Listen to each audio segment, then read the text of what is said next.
Hola, hoy estoy en un Volkswagen T-Cross. En este video te mostraré cómo ajustar la posición de los espejos laterales. Para empezar, vamos a mirar las puertas del conductor. Justo aquí tenemos este panel. Simplemente gira esta perilla hacia la derecha o hacia la izquierda para seleccionar la ventana lateral, el espejo lateral. Y ahora empuja la perilla para ajustarlo.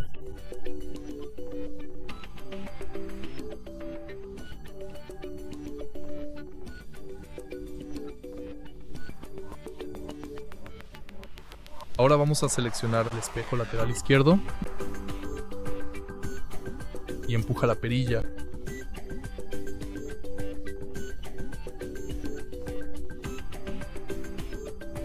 Si te ha resultado útil este video, por favor dale like, comenta y suscríbete.